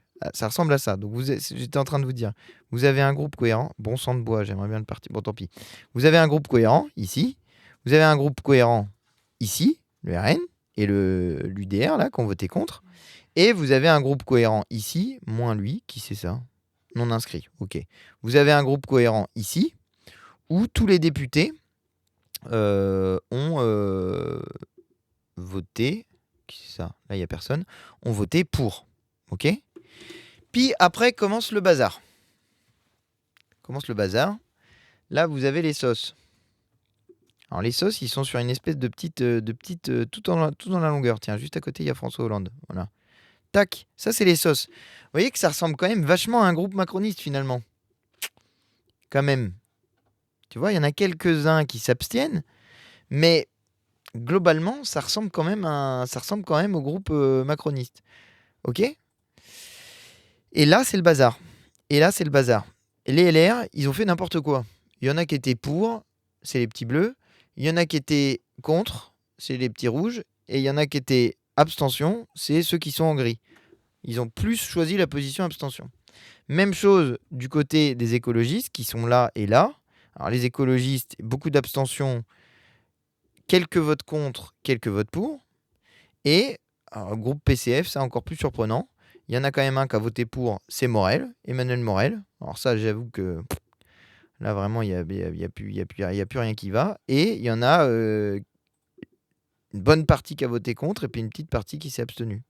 Voilà. Bon, ça vous donne quand même l'état des lieux de l'Assemblée nationale et des magouilles qu'il a fallu pour faire passer ce PLFSS, sachant que je vous rappelle quand même 2 trucs à avoir en tête sur pourquoi. Ah bah, il y a encore des gens qui me disent vous avez géré sur le plateau de France Info. C'est vraiment gentil. J'ai vu beaucoup de commentaires sur le sujet. Je vous remercie beaucoup parce que ça me fait très plaisir de. Ça m'a fait très plaisir de leur dire leur cas de vérité sur le sujet. Et voilà. C'est quoi le site? C'est le site de l'Assemblée nationale. Vous tapez juste scrutin public et vous allez trouver. Et il faut juste trouver le bon scrutin, mais c'est écrit. Enfin, c'est écrit à quoi correspondent les scrutins. Donc, ce vote du PLFSS, déjà petit 1. Ils vous mentent quand ils disent il faut un budget de la sécurité sociale pour la France, comme ça, la main sur le cœur, en disant mon Dieu, ce serait les ingénieurs du chaos, les irresponsables. Souvenez-vous, l'année dernière, Elisabeth Borne, elle avait dit, ou il y a 2 ans, non, l'année dernière, Elisabeth Borne, elle avait dit si jamais il n'y a pas de vote du PLFSS, ce qui était arrivé, si jamais il n'y a pas de vote, les cartes vitales ne fonctionneront plus. Ben voilà. Il n'y a pas eu de vote, les cartes vitales ont fonctionné.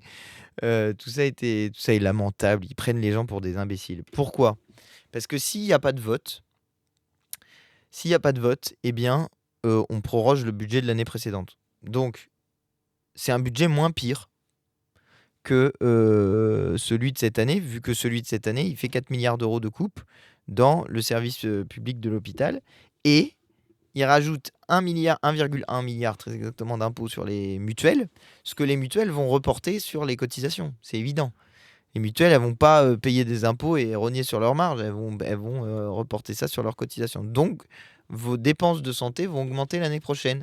Merci qui? Merci le PS, merci les écologistes qui sont abstenus, et merci les LR, du coup, qui se sont abstenus ou qui ont voté pour, quoi. Et merci cette majorité en carton qui fait passer ce genre de loi. Voilà.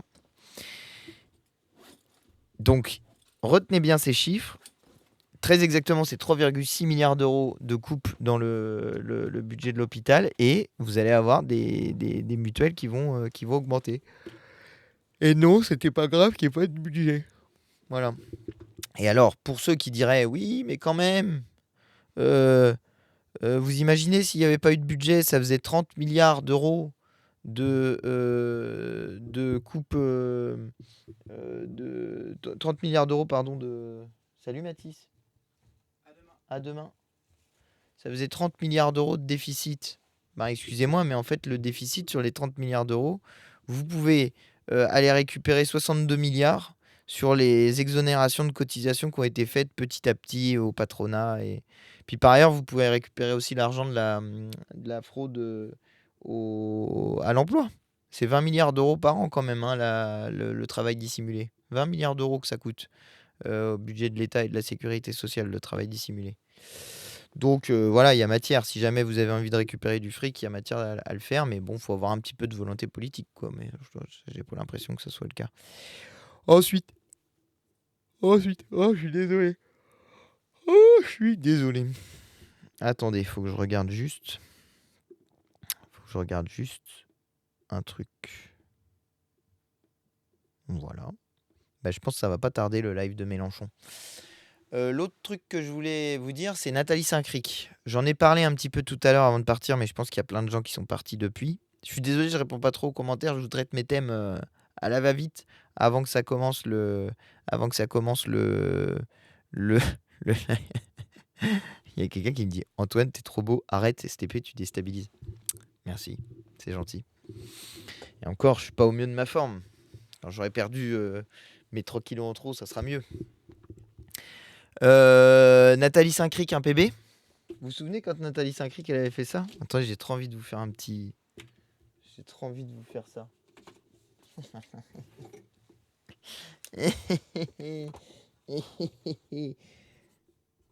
Saint-Cric. Un PB. Hop. Hein? Bonne question, non? Alors, Saint-Cric, un PB, oui.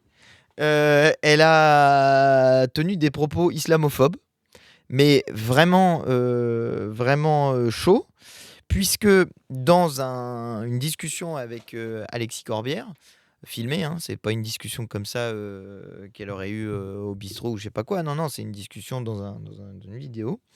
Elle dit littéralement qu'il y a des gens qui sont antisémites pour attirer le vote des musulmans. Sous-entendant par là, déjà, que la France insoumise sera antisémite, ça va, on a l'habitude que Madame Saint-Cric nous traite d'antisémites, mais venant d'une personne islamophobe, si vous voulez, l'argument est peu pertinent, parce que quand vous êtes antiraciste, normalement, vous luttez contre le racisme et contre le caractère systémique du racisme. Je veux dire, si vous êtes quelqu'un qui lutte de manière conséquente contre le racisme, vous luttez pas contre un racisme d'un côté pour aller propager un racisme d'un autre côté. C'est pas bien de faire ça. Et alors, Nathalie Saint-Cric, elle est quand même assez gonflée parce que regardez-moi ce qu'elle a fait. Navigue. Toc. Nathalie Saint-Cric. Voilà. Regardez. Nathalie Saint-Cric. Tranquille. Donc, les propos, je sais pas si vous les avez entendus, les propos. J'ai pas forcément envie de les diffuser in extenso ici. On pourrait le faire, mais je sais pas, j'ai pas branché mes trucs et comme ça dure, il me reste plus longtemps du live. Mais en gros, elle dit, attends, ce qu'on va faire, comme j'ai pas le son, ce qu'on va faire, c'est que je vais vous passer le truc sous-titré. Je crois que je l'ai partagé. Voilà. Toc. Vous voyez là les... Bah vas-y, je vais mettre en plein écran. Vous voyez là? Bon, vous avez pas le son, mais on s'en fiche, c'est pas grave. Elle dit... Voilà. Elle dit, bon, elle nous traite d'antisémites, ça va, on a l'habitude. Et là, elle dit... Là, il y a Alexis Corbière qui répond. L'antisémitisme, c'est une chose sérieuse. Il existe dans le pays. Il a raison. D'accord, ça existe, répond Nathalie Saint-Cric. Et la quête du vote musulman aussi. Voilà, Alexis Corbière, il est là, genre. Mais, qu'est-ce qu'elle vient de dire là? Alors déjà, là, je vous reproche pourquoi vous faites ce lien. Et là-dessus, il y a un débat, chère Nathalie Saint-Cric, qu'on pourrait avoir. Pourquoi, quand je parle d'antisémitisme, vous faites un lien avec la quête du vote musulman? Quel est le rapport? Bonne question d'Alexis Corbière. Pensez-vous qu'il y a des gens qui sont antisémites pour aller chercher le vote musulman? Ah oui. Qu'a dit Nathalie Saint-Cric? Ah oui. Voilà. Ah oui. Moi, je trouve ça intolérable. Et Alexis, il a raison de lui dire ça et de lui répondre comme ça. Oui, c'est extrêmement choquant les propos de Attendez, j'ai pas fini. C'est extrêmement choquant les propos de Nathalie Saint-Cric parce que c'est des propos qui sont totalement islamophobes. Et mon petit Jules sur TikTok qui met LFI, la France islamiste, je t'invite vraiment à aller regarder la commission d'enquête que tes petits amis d'extrême droite ont faite, puisque ils ont interrogé Jean-Luc Mélenchon en personne pour savoir à quel point il était islamiste. Et malheureusement, il a parlé, il a un petit peu questionné sur finalement, est-ce que ça serait pas les gens qui essayent de diviser le peuple qui feraient le jeu de nos adversaires d'extrême droite, que ce soit des adversaires islamistes ou d'extrême droite, genre Le Pen ou Zemmour, puisque diviser le peuple sur la base de la religion, c'est pas notre stratégie à nous, c'est la stratégie de l'extrême droite, c'est la stratégie des islamistes, c'est la stratégie des radicaux religieux d'une manière générale, mais vous voyez, c'est pas à nous qu'il faut reprocher ça. Ok, donc vous irez demander au parti Rassemblement National, par exemple, où il y a des personnes membres du Rassemblement National, soit qui commettent qui ont commis des attentats, ou des ex-personnes membres du Rassemblement National qui ont commis des attentats, comme par exemple devant la mosquée de Bayonne. Je ne sais pas si vous vous souvenez, hein, c'était un monsieur du Rassemblement National qui avait essayé de tuer des musulmans. Et puis vous irez demander à Claude Herman, fournisseur des armes d'un certain nombre de terroristes dans notre pays, je crois de Amédi Koulibaly, si mes souvenirs sont bons, Je crois que c'était ça, Claude Herman. Faut vérifier. Claude Herman, armes.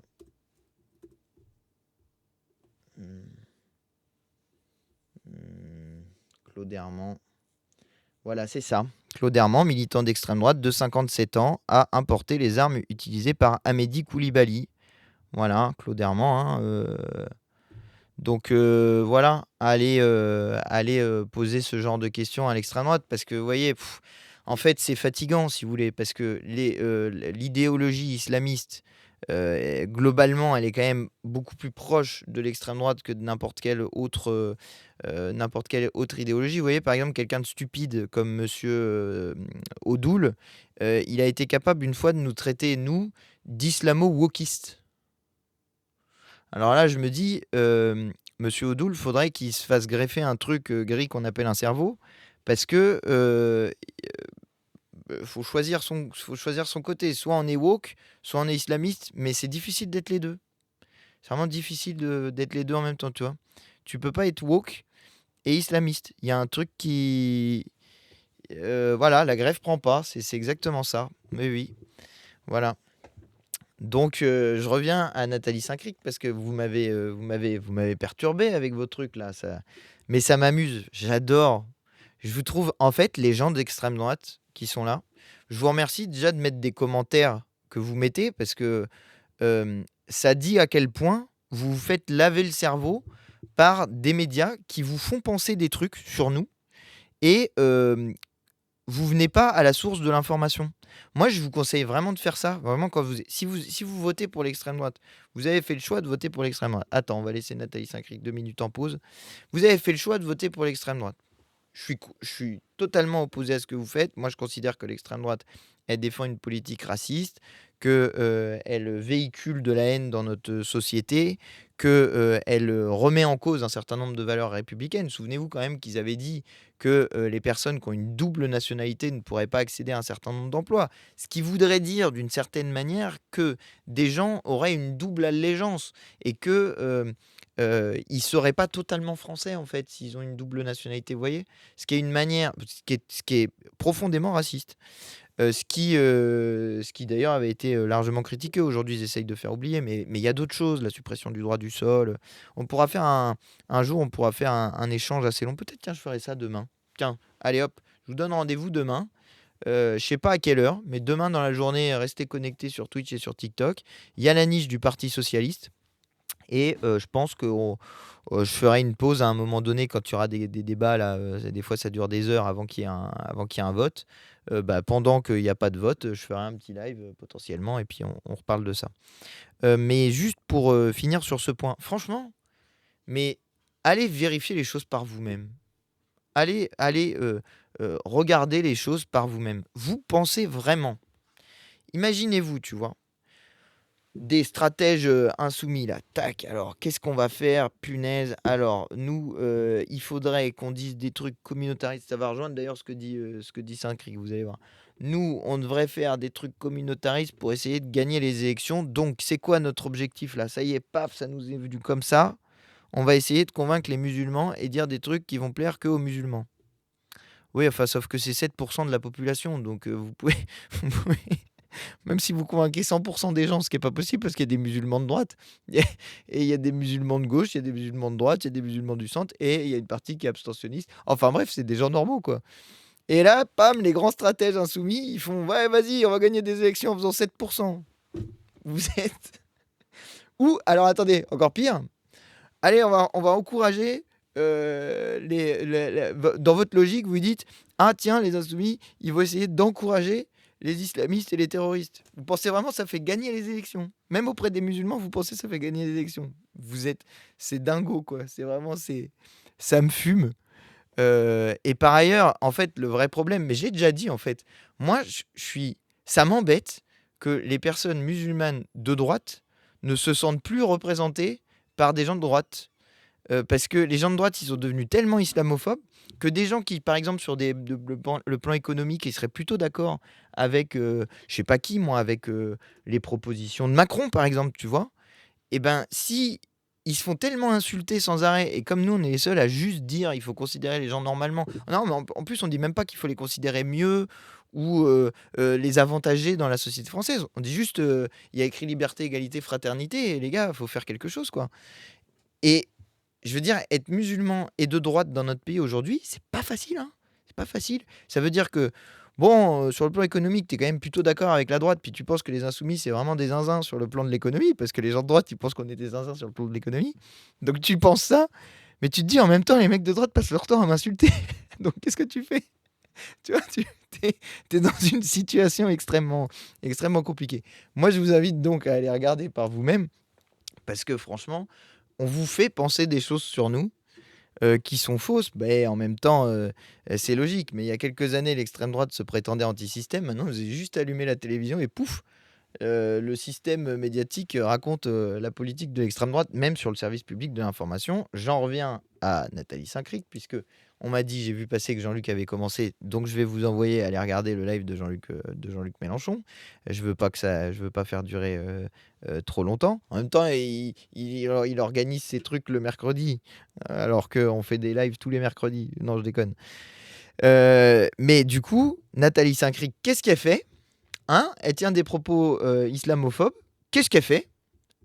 Elle dit, regardez quand même, elle dit, si mes propos tronqués, ils n'ont pas été tronqués ces propos, si mes propos tronqués ont pu heurter certains, j'en suis désolé.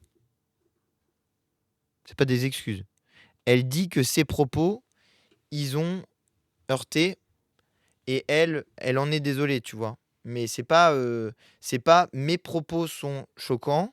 Je présente donc mes excuses aux personnes qui en ont été choquées. Ça aurait été des excuses. Et elle dit, bon, bah, j'ai tenu des propos choquants. Enfin, j'ai tenu des propos qui potentiellement sont choquants. Pour clarifier, je les remets. Hein? Regardez. J'ai dit un truc nul, mais ça ne le dit même pas. J'ai dit un truc islamophobe. Voilà, bah, je le remets. Hein? Parce que après tout, bah oui, pourquoi se priver? Est-ce qu'elle va avoir une sanction? Est-ce que quelqu'un chez France Télévisions compte à un moment donné dire quelque chose à Madame Nathalie Saint-Cric? Est-ce que Nathalie Saint-Cric est tellement importante pour la chaîne de France Info Télé que personne ne va jamais rien dire à Nathalie Saint-Cric qui tient des propos islamophobes sur un plateau télé en assignant les musulmans à l'antisémitisme? Quelqu'un compte dire quelque chose? Est-ce que la Société des journalistes de France Télévisions compte dire quelque chose? Est-ce que la direction de France Télévisions compte dire quelque chose? Est-ce que l'Arcom compte dire quelque chose? Et d'une manière générale, est-ce que la profession des journalistes compte dire quelque chose? Ou bien, quand on est musulman dans ce pays, on a juste le droit de se faire insulter, y compris avec les impôts qu'on utilise, qu'on paye pour le service public, de se faire insulter avec ses impôts. Ou c'est comment? Parce que, bon, moi, à la limite, vous voyez, j'ai fait une croix dessus, je suis insoumis. Madame Saint-Cric passe son temps, là encore une fois, elle nous traite d'antisémites. Mais j'ai fait une croix dessus, si vous voulez. Je me dis, bon, voilà, Nathalie Saint-Cric, c'est une militante politique anti-France Insoumise, vraisemblablement assez proche du Parti Socialiste ou de François Hollande ou de Macron, enfin, dans ces eaux-là. Donc elle glisse petit à petit, comme tout ce champ-là, vers l'extrême droite, petit à petit. Elle se laisse contaminer par une partie des idées de l'extrême droite, comme Manuel Valls avant elle, comme le Printemps républicain, comme un certain nombre de personnes.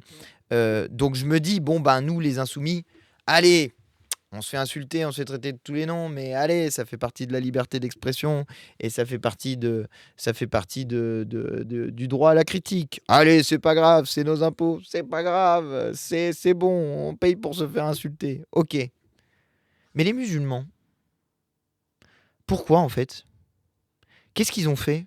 Qu'est-ce qui se passe dans ce pays pour que des gens soient devenus racistes au point de se dire que les musulmans seraient antisémites et que du coup, t'imagines le niveau pourri dans la tête, que du coup, il y a des gens qui diraient des choses antisémites pour essayer de convaincre les musulmans. Mais même, imaginez la débilité de l'argument. Vous pensez qu'il y a combien de gens qui genre, ça fait voter qui, en fait?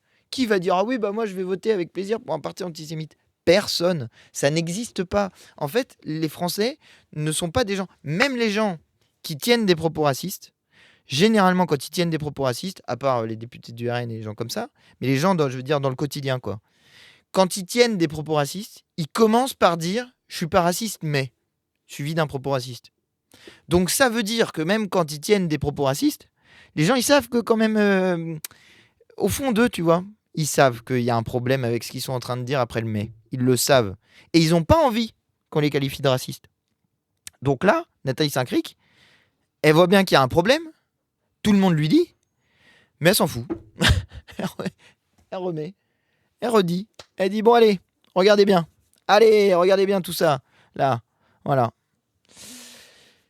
Moi, ça me choque énormément que ça soit possible. Voilà. Et bah écoutez, j'avais prévu de vous parler aussi de Mélenchon dans la commission d'enquête. On y reviendra. Écoutez, je prendrai du temps demain, vu que là, j'ai dû aller voter. Voilà. Demain, je vais vous faire des petits lives à plusieurs moments. Voilà. Et puis... Ah, mais regarde-moi ça. Ça, c'est débile comme argument. Et après, je vous laisse avec Jean-Luc.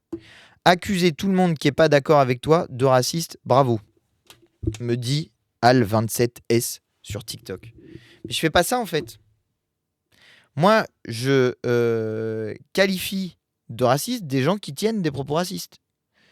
Par contre, je ne qualifie pas de raciste des gens qui sont pas racistes. Il y a des gens avec qui j'ai des désaccords idéologiques, par exemple sur l'économie, sur le budget. Tu vois, au début, j'ai parlé du budget. J'ai pas qualifié les socialistes de racistes. J'ai qualifié les socialistes de menteurs. C'est pas pareil. Les écologistes, plutôt, il y a plutôt un côté un peu, ils assument pas, ils ont pas envie de se positionner. Par contre, quelqu'un qui dit les musulmans, on les convainc en étant antisémites, voilà, ça c'est raciste, par exemple. Enfin, c'est islamophobe très précisément, si jamais vous voulez aller. Voilà. Donc moi, j'accuse pas tout le monde qui est pas d'accord avec moi de racisme. J'accuse ceux qui tiennent des propos racistes de racisme. Voilà, c'est tout. Après, si vous avez pas envie de, si vous trouvez ça bien. Si vous trouvez ça bien, si ça vous fait plaisir, si vous aimez bien voter pour des gens racistes et pour un parti raciste, c'est votre problème. En l'occurrence, c'est le problème des gens qui le subissent. C'est ça, on n'en parle jamais.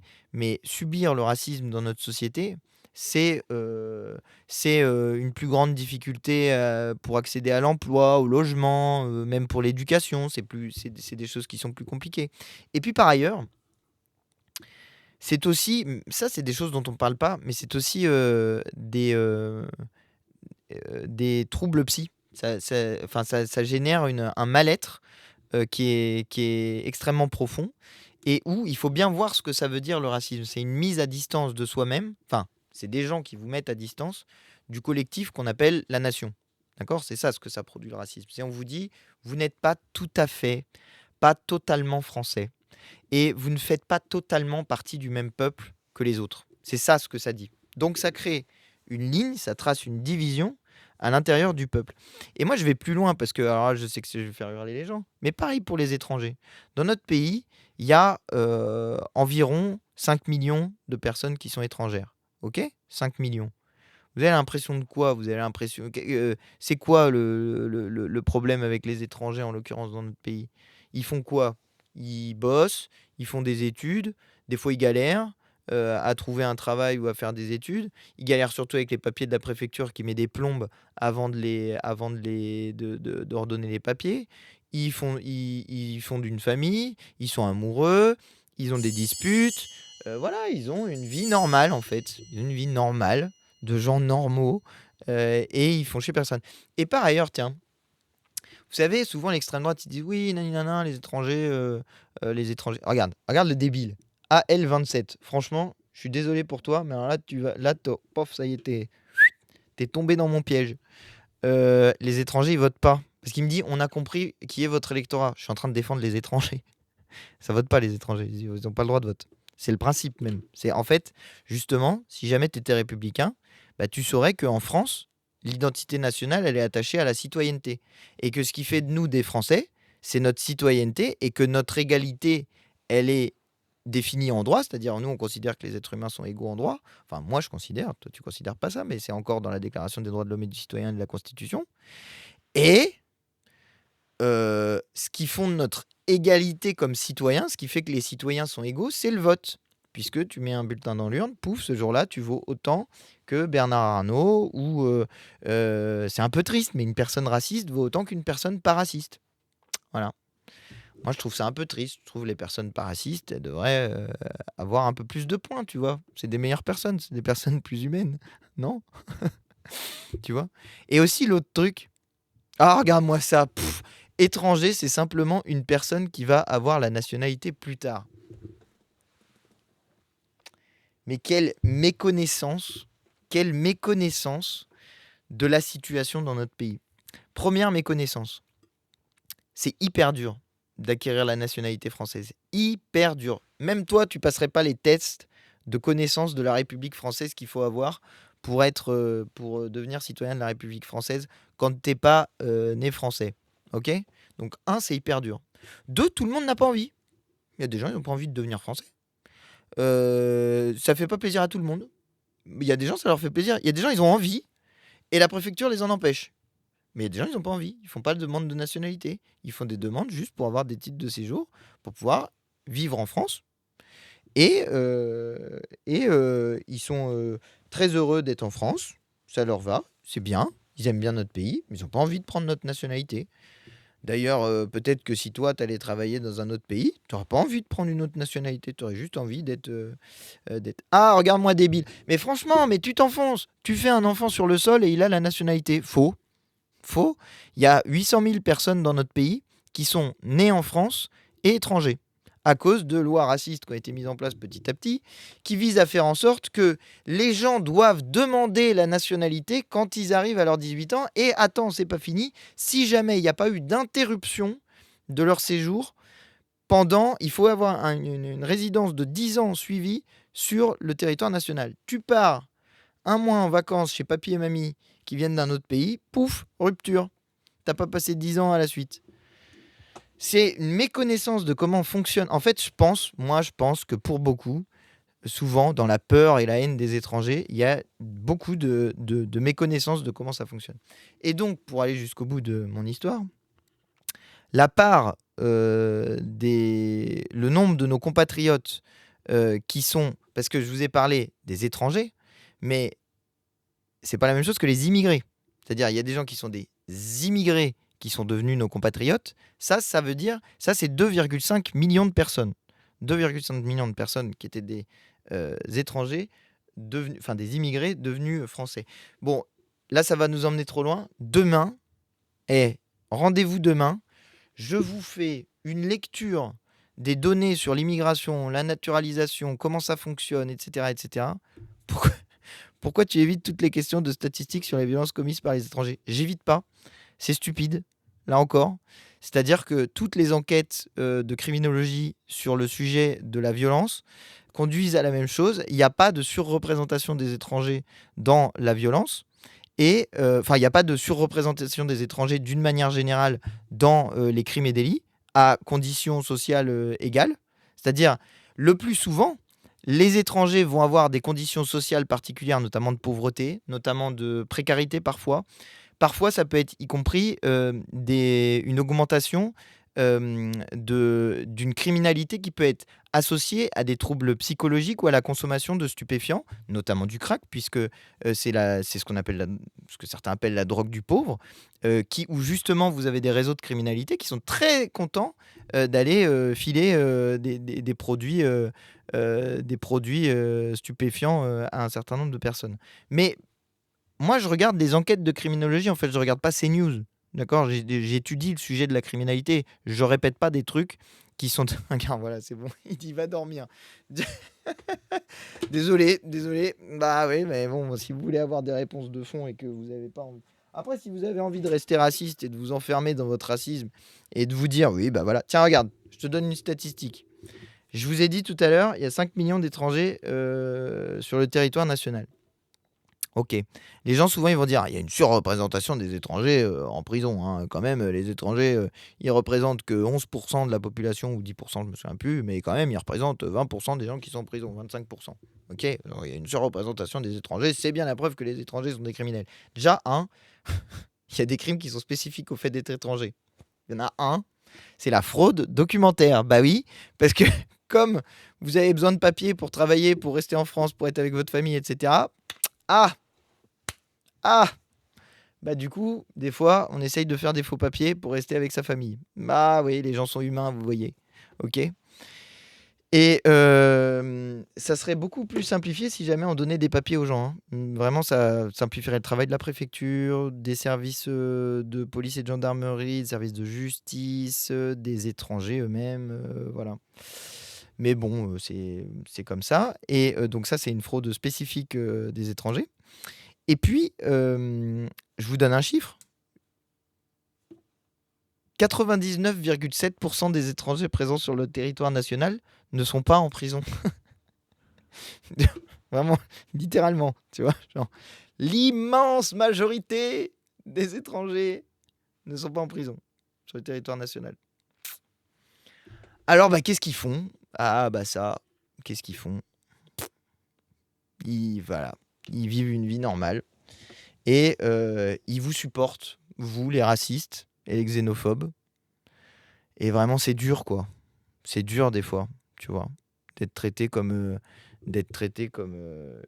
un moins que rien. Et voilà. C'est quoi le pourcentage de Français qui travaillent? Alors déjà, la question, elle est bizarre. Et puis ensuite, je peux vous donner une stat qui va vous faire halluciner. C'est que, par exemple, en région Île-de-France, je crois qu'on est à 23% des emplois qui sont occupés par des gens de nationalité étrangère. Il me semble que c'est ça. De mémoire, je dirais que c'est ça. Et il y a une surreprésentation dans un certain nombre d'emplois. Les emplois les plus pénibles et les plus dangereux et les moins bien payés, il se trouve que c'est les étrangers qui prennent ces emplois. Voilà. Pourquoi? Bah parce que les autres, ils veulent pas. Bah c'est tout con, hein, mais les Français, ils veulent pas faire ce travail-là.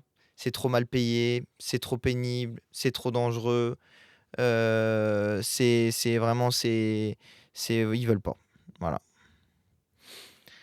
Ah, demande-toi pourquoi les employeurs veulent les immigrants. Eh ben parce que les Français veulent pas faire les travaux. Et ils veulent pas spécialement les immigrants, ils s'en foutent. Les employeurs, ils veulent des travailleurs. Et justement, ils sont beaucoup, beaucoup, beaucoup moins racistes, souvent, et beaucoup plus pragmatiques. Très pragmatiques. Parce que eux, ce qui les intéresse, c'est de faire du profit. Attends, on va plus loin. Tu sais ce qui est un problème pour les droits des travailleurs et pour l'augmentation des salaires et pour l'amélioration des conditions de travail? C'est que si tu fais une différence entre l'étranger et le français, tu empêches la solidarisation des travailleurs étrangers avec les travailleurs français pour défendre en commun des droits. C'est précisément tout l'objectif des capitalistes. C'est de faire en sorte qu'on se divise entre pauvres et entre travailleuses et entre travailleurs. C'est ça l'objectif. Et à chaque fois que tu mets une pièce dans la machine pour faire ça, eh ben voilà, bravo champion. Je sais pas combien t'es payé dans la vie, je sais pas quel est ton travail, je sais pas ce que tu fais dans la vie. J'espère pour toi que t'es payé 10 000 euros ou 20 000 euros ou 30 000 euros par mois et que t'es ton propre patron et tout ça et tout ça. Parce que sinon, là, t'es en train de te tirer une balle dans le pied. Et c'est pas un étranger qui t'a tiré une balle dans le pied, c'est toi-même qui t'es tiré une balle dans le pied en n'étant pas solidaire des étrangers. Allez, le live du vieux a plus de son, je suis dégoûté. Ah merde! Ah bon? Ah fait chier. Qu'est-ce que c'est que cette histoire? Ah bon? Vous êtes sûr? Le live du vieux coupe sur YouTube. Ah merde. Bon, en tout cas, il a commencé, le vieux. Donc, je vous envoie chez lui. Et je vous dis, il n'y a pas de son. Ah bon? Il n'y a pas de son. Merde. Vous êtes sûr? Vous êtes des menteurs, vous êtes de la CIA. Ah non, il n'y a pas de son du tout. Oula! Pourquoi il n'y a pas de son? Oh! Merde!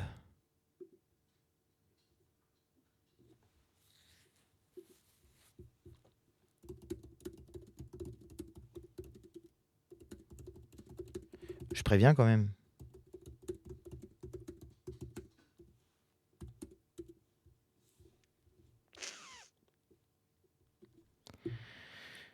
Sur Twitch, ça roule. Ah bon? Sur Twitch, ça roule? Mais moi, j'entends rien.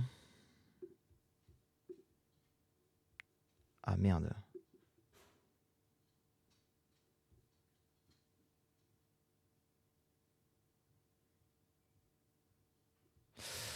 Ok.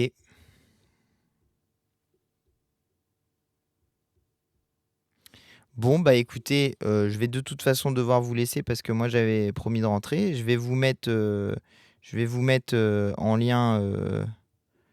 Je vais vous mettre quand même sur le live de Jean-Luc. Et puis, voilà. Je vais essayer de régler le problème à distance, voir si je peux aider. Ok, allez, on fait un raid. Je vous envoie sur le live de Jean-Luc. Et toc, let's go. Et je vous laisse parce que moi, j'ai dit que je rentrais tôt, donc je rentre tôt. Ok? Allez, je vous retrouve demain, promis. J'essaye de trouver un moment, à un moment donné. Et voilà. Hop, c'est bon. C'est bon, c'est bon. Attention, vous êtes prêts. Et n'oubliez pas de suivre la chaîne avant de partir. Et on va vous envoyer là-bas, même s'il n'y a pas de son. N'oubliez pas de suivre la chaîne avant de partir. Et je vous retrouve demain. Salut tout le monde.